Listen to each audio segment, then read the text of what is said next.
আজকের ক্লাসে আমরা আলোচনা করব একাদশ শ্রেণীর সেকেন্ড সেমিস্টারের শিল্প সাহিত্য সংস্কৃতির ইতিহাসের যে টপিক, তার মধ্যে লৌকিক সাহিত্য খুব উল্লেখযোগ্য একটি টপিক, খুব জনপ্রিয় একটা টপিক। এই টপিকটা স্বাভাবিকভাবেই প্রত্যেকবারই এখান থেকে তোমাদের কোশ্চেন থাকে এবং আমাদের এই টপিকটা খুব উল্লেখযোগ্য, খুব আনন্দের সহিত এই টপিকটা তোমরা পড়তে খুব ভালো লাগবে তোমাদের, আমাদের খুব জানা একটা টপিক। সেটা হচ্ছে আজকে আমরা যেটা আলোচনা করব সেটা হচ্ছে প্রবাদ। তোমরা প্রত্যেকেই কম বেশি প্রবাদের সঙ্গে মানে পরিচিত আছো, তোমাদের ক্লাস 10-এও তোমরা পড়েছো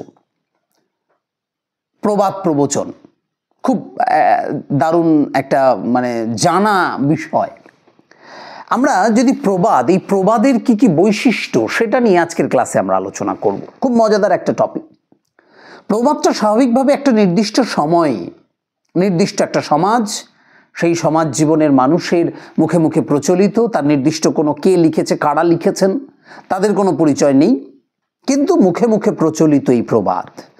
আমাদের বাড়ির মা ঠাকুমারা, বয়স্ক ব্যক্তিত্ব যারা রয়েছেন, বয়স্ক ব্যক্তিরা, তারা কথায় কথায় প্রবাদ ব্যবহার করেন।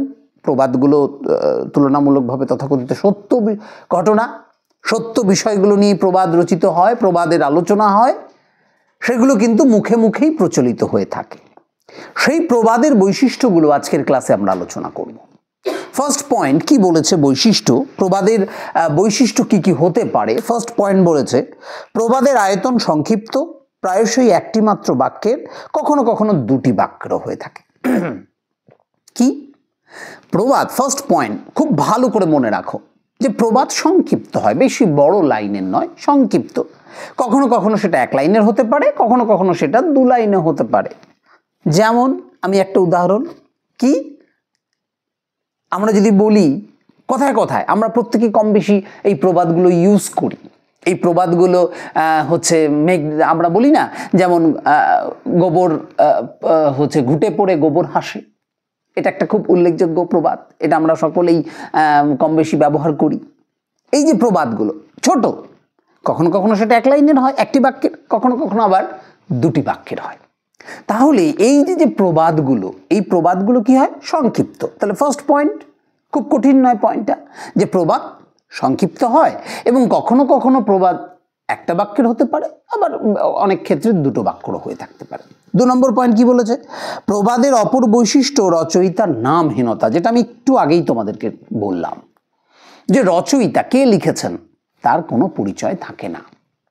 এগুলো মুখে মুখে প্রচলিত হয়ে আসছে, যুগ যুগ ধরে চলে আসছে। আমাদের পূর্বপুরুষরা ইউজ করেছেন, আমরা করছি এবং আমাদের ভবিষ্যৎ প্রজন্মরাও ইউজ করবেন। তাহলে এই প্রবাদগুলোর কোনো নির্দিষ্ট কবির নাম থাকে না, লেখকের নাম থাকে না, নাম কে লিখেছে সেটা আমরা বলতে পারবো না, আমরা জানি না, তার কোনো ডকুমেন্টস আমাদের কাছে নেই।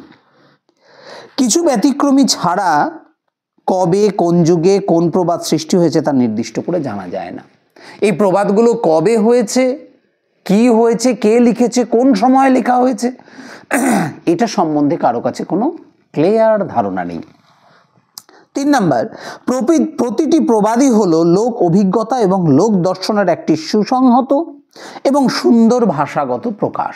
এই প্রবাদগুলো কিন্তু একটা সত্য ঘটনা, সত্য বিষয়, সত্য অনুভূতি, সত্য অভিজ্ঞতা নিয়ে লিখিত, মুখে মুখে প্রচলিত হয়ে আসছে। এই প্রবাদগুলো আমরা ইউজ করছি, অতীতকাল থেকে ইউজ হয়ে আসছে।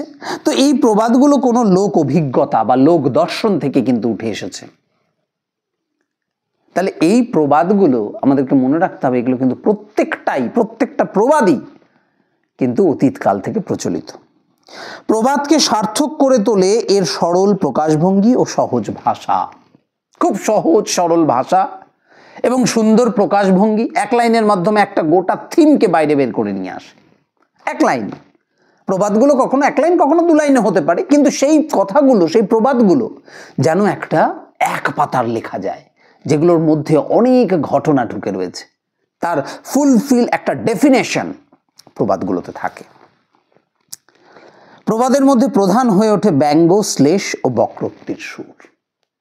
প্রবাদ কিন্তু ব্যঙ্গ করে, স্বাভাবিকভাবে প্রবাদগুলো যখন ইউজ করা হয় তখন কিন্তু ব্যঙ্গ করে, শ্লেষ এবং বক্রোক্তির মাধ্যমেই এগুলোকে ব্যবহার করা হয়, ব্যঙ্গ করে বলা হয়।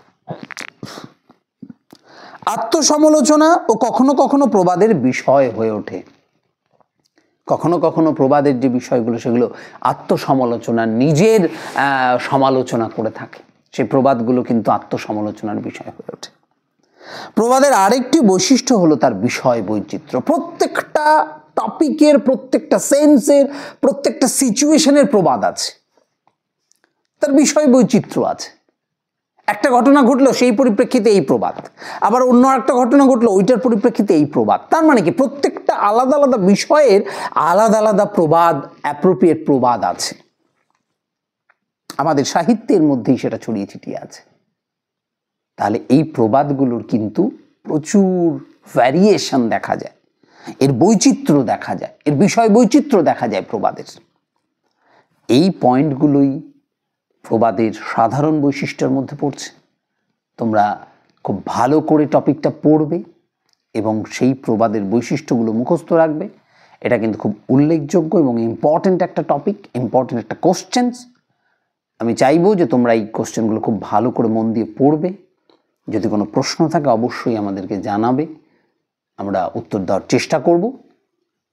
ভালো করে পড়ো, সমস্যা হলে অবশ্যই জানাবে। আজকের ক্লাস আমরা এখানেই শেষ করছি।